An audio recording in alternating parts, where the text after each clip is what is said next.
देश की food safety regulator संस्था फसाई ने कुछ लिकर ब्रांड्स के कुछ खास वेरिएंट्स की बिक्री पर रोक लगा दी है। लेकिन सवाल ये है कि आखिर ऐसा हुआ क्यों? क्या ये सभी ब्रांड्स बंद होने वाले हैं? इन सभी ब्रांड्स पर ताला लगने वाला है? और सबसे बड़ा सवाल, शराब के स्वाद को लेकर फसाई ने इतना बड़ा कदम क्यों उठाया? चलिए पूरी खबर जानते हैं कि आखिर मामला क्या है और आसान भाषा में समझते हैं इस पूरी वीडियो में। फसाई ने क्यों लगाया बैन, ये समझिए। दरअसल फसाई की जांच में कुछ शराब कंपनियों पर आरोप लगा है कि उन्होंने ड्रिंक्स में आर्टिफिशियल फ्लेवरिंग कंपाउंड्स का इस्तेमाल यूज किया है, जिस स्वाद और खुशबू के लिए विस्की या रम को सालों तक लकड़ी के बनाए हुए बैरल में रखा जाता है, वही स्वाद कुछ मामलों में बाहर से फ्लेवर मिलाकर तैयार करने की कोशिश की गई है, आर्टिफिशियली ऐड किया गया है। ये बहुत बड़ी बात है अपने आप में, यानी बिना लंबे समय तक मैच्योर किए शराब को पुराना और प्रीमियम टेस्ट देने की कोशिश की गई है। असली विस्की और रम का स्वाद कैसे बनता है ये भी आपको पता होना चाहिए। छोटी से एग्जांपल्स में समझाऊंगी बिना ज़्यादा प्रोसेस के डिटेल में जाते हुए।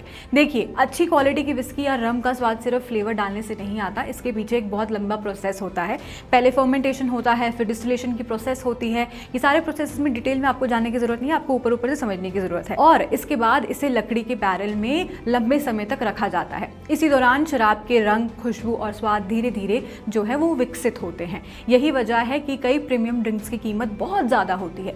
जांच में क्या सामने आया? रिपोर्ट्स के मुताबिक फसाई की लैब टेस्टिंग में कुछ केसेस में ये पाया गया कि विस्की में विस्की जैसा फ्लेवर और रम में रम जैसा फ्लेवर अलग से ऐड किया गया है, एडिशनली ऐड किया गया है आर्टिफिशियली। उसका मैच्योर होने का टाइम का वेट नहीं किया गया है। फसाई का कहना है कि भारतीय नियमों के तहत अल्कोहलिक पेय पदार्थों में सिंथेटिक या आर्टिफिशियल फ्लेवर का इस्तेमाल नहीं किया जा सकता। साफ साफ कहा गया है, सिर्फ नेचुरल फ्लेवरिंग पदार्थों की अनुमति दी गई है।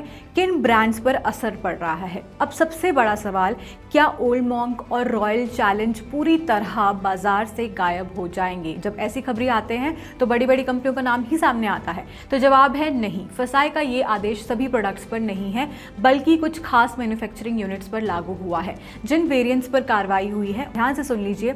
Antiquity Blue, Royal Challenge, Bagpiper, Old Cask rum, Old Monk के कुछ वेरिएंट्स हैं। हालांकि वेरिएंट्स है, अभी ये साफ नहीं है कि अलग अलग राज्यों में बनने वाली इन्हीं ब्रांड्स के दूसरे लॉट पर इसका कितना असर पड़ेगा। कंपनियों पर क्या असर होगा? अगर जांच में नियमों का उल्लंघन साबित होता है, अगर ये दिखाया जाता है कि there are violations in the rules, तो कंपनियों को प्रोडक्शन में बदलाव करना पड़ सकता है। कुछ प्रोडक्ट्स को वापस लेना पड़ सकता है, लॉट को वापस लेना पड़ सकता है और नियमों के मुताबिक कार्रवाई का सामना करना पड़ सकता है।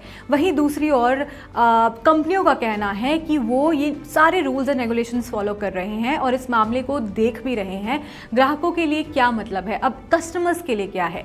अब अगर आप इन ब्रांड्स का इस्तेमाल करते हैं तो घबराने की ज़रूरत नहीं है, क्योंकि ये जो बैन है पूरे ब्रांड पर नहीं बल्कि कुछ ही खास वेरिएंट्स और यूनिट्स पर लगाए गए हैं, सारे ब्रांड्स पर नहीं है। लेकिन ये मामला एक बहुत बड़ा सवाल ज़रूर खड़ा करता है कि जब कोई ग्राहक किसी प्रोडक्ट को उसकी उम्र, क्वालिटी और ट्रेडिशनल प्रोसेस के नाम पर खरीदता है तो उसे वही क्वालिटी मिलनी चाहिए जिसका दावा किया जाता है। तो कुल मिलाकर फसाई की ये कार्रवाई सिर्फ कुछ शराब ब्रांड्स पर रोक लगाने तक सीमित नहीं है, बल्कि ये सवाल उठाती है कि फूड और बेवरेज इंडस्ट्री में क्वालिटी और लेबलिंग के नियम कितने सख्ती से लागू हो रहे हैं।